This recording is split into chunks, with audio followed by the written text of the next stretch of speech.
Visakha steel plant పునరుద్ధరణకు కేంద్రం ప్రకటించిన ప్యాకేజ్ ఉపశమనం కలిగించిందని ఎమ్మెల్యే కొణతాల రామకృష్ణ అన్నారు. కూటమి ప్రభుత్వ కృషితో స్టీల్ కార్మికులకు భరోసా లభించిందన్నారు.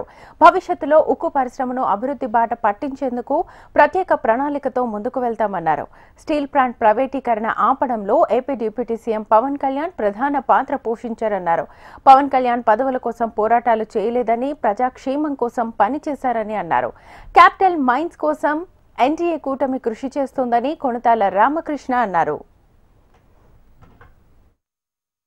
ఎంతో ప్రతిష్టాకరమైనటువంటి విశాఖ స్టీల్ ప్లాంట్ ప్రభుత్వ రంగ సంస్థగా ఆ రోజు 32 మంది ఆత్మత్యాగంతో ఆనాడు ఉన్నటువంటి తెన్నేటి విశ్వనాథం గారి నాయకత్వంలో ఏర్పాటైనటువంటి విశాఖ ఉక్కు కర్మాగారాన్ని ఈరోజు కూటమి ప్రభుత్వం శాతల ప్రభుత్వం కానీ మాటల ప్రభుత్వం కాదు అన్నది నిరూపించి 7 మాసాల్లోనే ఏవైతే జటిల సమస్యలతో గత 5 సంవత్సరాలు ఇబ్బంది పడ్డామో, రాజధాని లేక పోలవరం ప్రాజెక్టు పూర్తిగా నిర్వీర్యం చేసి విశాఖ స్టీల్ ప్లాంట్ ప్రైవేటీకరణ చేయడానికి, ఆ స్టీల్ ప్లాంట్కి సంబంధించినటువంటి భూములు అమ్మటానికి గత ప్రభుత్వం స్వయంగా గత ముఖ్యమంత్రి గారే ఈ భూములు అమ్ముకోండి అని చెప్పినటువంటి పరిస్థితి మీ అందరికీ కూడా తెలుసు.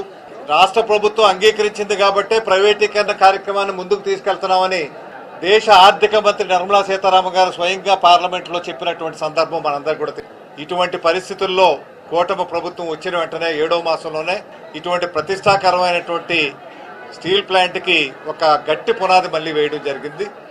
ఈ పునాది ద్వారా దేశంలోనే నెంబర్ 1 స్టీల్ ప్లాంట్గా రూపొందించడానికి కావాల్సినటువంటి చర్యలు కూడా ఎన్డీఏ ప్రభుత్వం తీసుకోవడం జరుగుతుంది.